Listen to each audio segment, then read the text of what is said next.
Et donc, ça c'est la deuxième approximation. Donc, là, on a dit que c'est égal à x. Le xi, c'est l'avancement de la réaction.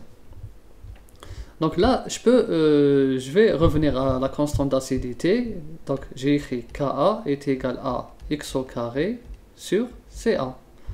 Aussi, on voit bien que x est égal à h plus, est égal à h plus au carré sur Ca.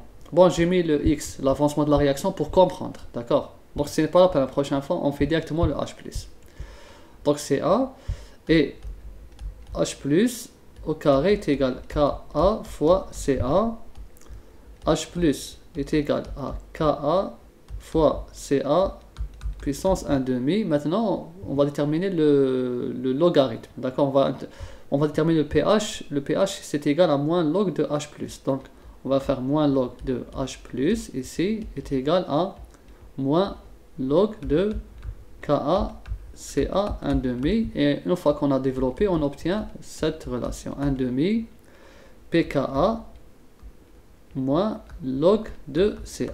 Voilà la relation de pH qu'on a écrit tout à l'heure, en prenant en considération les deux approximations. Voilà.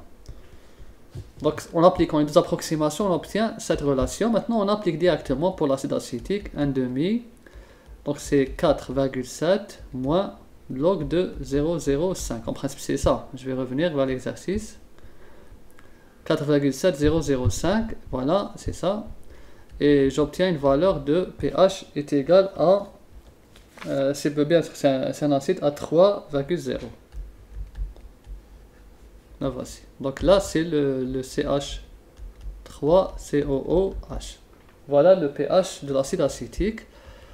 Ensuite, le dernier exercice, l'exercice 5. Maintenant, on va calculer le pH d'une solution aqueuse d'acide sulfurique, H2SO4, un diacide, à 0,5 m et 10 puissance moins 4. Donc ici, cinquième, on a le H2SO4 aqueux. Quand on met dans l'eau, H2O, j'obtiens SO4 de moins plus 2H+. Vous voyez bien que c'est deux protons. Bon, là, c'est une dissociation complète, totale. C'est un acide très très fort. Donc, on n'est pas face à un équilibre. Donc, ici, AT0, j'ai CA0, 0. Et AT fin, j'ai à peu près négligeable ici. Et là, j'ai CA. Et là, j'ai 2 fois CA.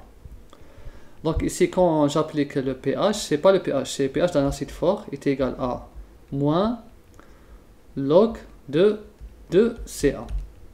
Il faut multiplier par 2. Pourquoi? Parce qu'on a 2 protons qui se libèrent. Et bon, là, on nous a dit une fois combien de concentrations. Une fois concentration est égale à 0,5 et une fois est égale à 10 puissance moins. Voilà, une fois 10 puissance moins 4.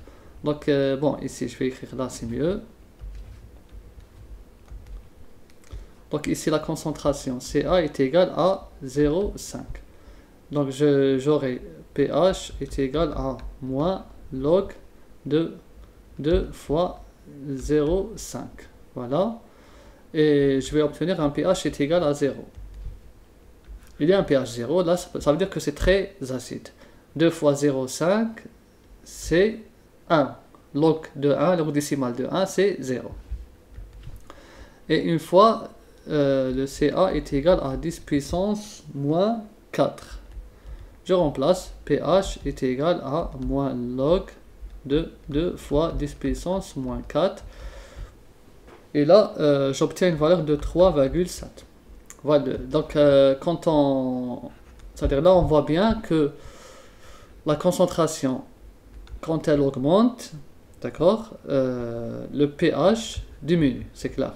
C'est-à-dire que ça devient très acide et la concentration, si elle diminue, implique le pH devient moins acide.